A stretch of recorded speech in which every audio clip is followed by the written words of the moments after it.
Информационная служба «Осетия ТВ» – главные темы выпуска. В преддверии Дня защитника Отечества глава республики вручил государственные награды ветеранам Второй мировой войны. Юбилейные медали от Теймураза Мамсурова получили 15 фронтовиков.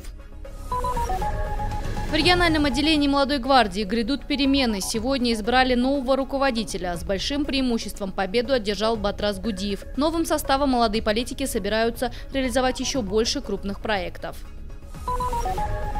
Лучшие борцы Северной Осетии собрались в спортивно-оздоровительном комплексе имени Елкана Тидеева. Здесь стартовал чемпионат республики по вольной борьбе. За звание сильнейших в разных весовых категориях поборются более 150 спортсменов. Эти и другие темы далее подробно. Северная Осетия готовится к 70-летию Победы. В преддверии Дня защитника Отечества глава республики вручил государственные награды ветеранам Второй мировой войны. Юбилейные медали от Теймураза Мамсурова получили 15 фронтовиков. Глава обратился к воинам-интернационалистам и к молодому поколению. Он сердечно поздравил всех с наступающим праздником и поделился важной новостью. Я хочу вам сообщить, что ровно час назад в Кремле нашему земляку, нашему старшему товарищу Исрафилу Макееву президент Российской Федерации, Верховный Главнокомандующий Путин Владимир Владимирович вручил памятную медаль в честь 70-летия победы в Великой Отечественной войне. Под вынос знамен все поднялись со своих мест. Ветераны с трепетом и волнением принимали награды. Это они, главные герои праздника, выстояли и победили, без остатка отдав все силы, чтобы сберечь Отечество от фашистских захватчиков. В списке награжденных фронтовики со всех районов Северной Осетии. Один из них, Павел Голубев, ушел на войну, когда ему было всего 17. Он сражался на Ленинградском фронте в зенитной артиллерии. На его груди множество боевых и юбилейных наград. Когда меня забрали на фронт из голодной семьи в 1944 году, я был 150 сантиметров ростом и 47 килограмм весом. Вот такой солдат. В Забайкалье я встретил победу на пути по дороге к Японии. Нас уже перебрасывали на Дальний Восток для войны с Японией. И вот в пути нас... станция Сретенка. И мы там встретили, остановили нас утром, наш эшелон, построили всех и объявили: конец войне. И вот извините, простите меня за слабость. Неприходящей ценностью остаются истории солдат-победителей, их любовь к родному Отечеству, их знание и мудрость. И, к счастью, сегодня у старшего поколения есть достойная смена. Заслуженных наград удостоены 43 представителя воинских частей и подразделений республики. Теперь на груди у молодых бойцов красуются ордена мужества, медали за военные заслуги, за отвагу, медали Суворова. Вручал награды командир, генерал-лейтенант 58-й армии Андрей Гурулев. Он рассказал, что совсем недавно 3 офицера общевойсковой армии Южного военного округа получили звезды Героев России. Сегодня здесь, перед ветеранами, я хочу сказать и заверить о том, что армия есть и способна выполнить любые задачи в любое время и в любом месте. После торжественной церемонии награждения виновников торжества поздравили творческие коллективы республики. Сегодняшнее мероприятие – это лишь хороший старт. Впереди масштабные акции и встречи, посвященные Дню Победы. Залина Губурова, Евгений Маркин, Осетия ТВ. Администрация местного самоуправления поздравила ветеранов Великой Отечественной войны. В год 70-летия Великой Победы День защитника Отечества приобретает особое значение.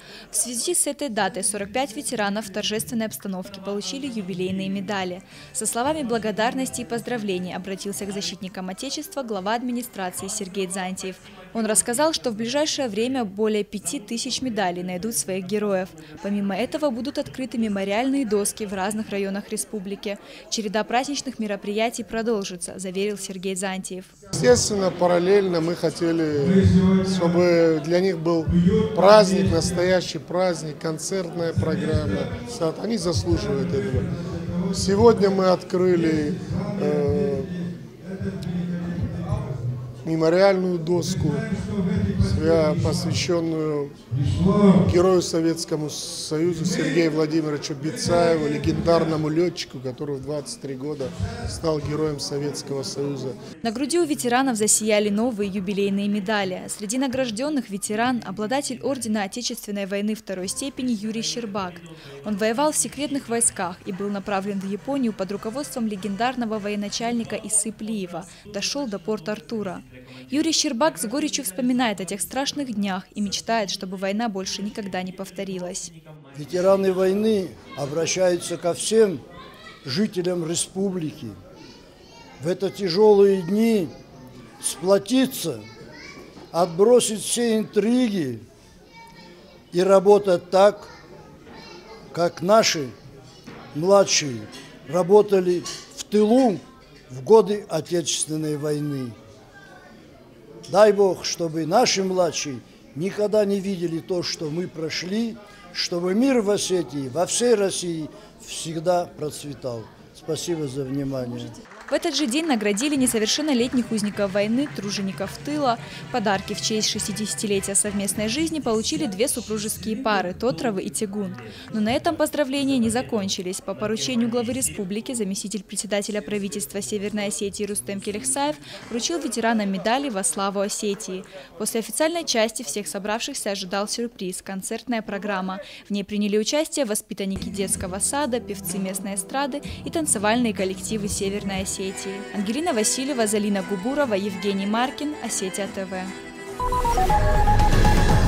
Молодая гвардия «Перезагрузка». В региональном отделении Всероссийской общественной организации идут большие перемены. На отчетно-выборной конференции утвердили нового руководителя. С ощутимым перевесом избрали Батраза Гудиева. Сегодня же сформировали и состав регионального штаба. В него вошли 17 человек. В основном это люди, проявившие себя за последние 2 года. Теперь молодая гвардия с новыми силами будет решать проблему молодежи. Для нас основной приоритетной задачей является консолидировать сегодня молодежное общество республики, чтобы молодежь сегодня выступала как единое целое.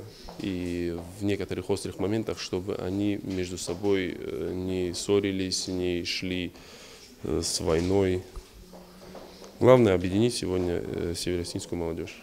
Молодая гвардия – своего рода связующее звено между органами власти и молодежью. На протяжении 9 лет она реализовала множество проектов. Среди них «Я спасатель», «Я доброволец», «Wi-Fi эпидемия» и другие. На достигнутом молодые политики не собираются останавливаться. На ближайшие 2 года запланировано еще 6 крупных федеральных проектов. Особое внимание уделят программе «Герой нашего времени». Яна Гагиева, Тинатин Музашвили, Евгений Маркин, Осетия ТВ.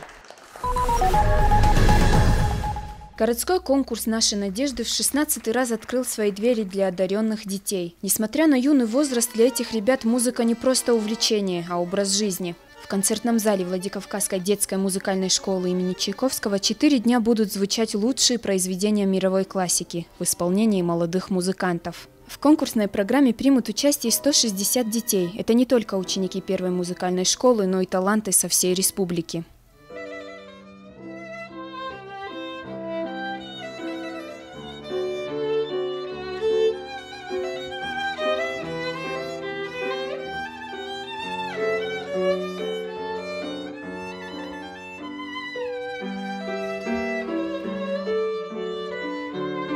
«Наши надежды» для многих участников стал первым серьезным шагом к будущим творческим успехам. Свое мастерство музыканты продемонстрируют в 5 номинациях – вокал, фортепиано, духовые, струнные и народные инструменты.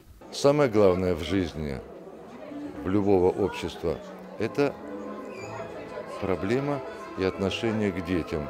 Никакие экономические, политические вопросы никого не должны волновать столько, сколько должны волновать духовное, а для меня в первую очередь музыкальное воспитание молодого подрастающего поколения. Потому что без детей нету будущего ни в духовном, ни в музыке, ни в искусстве, ни в литературе, тем более ни в экономике никогда не будет.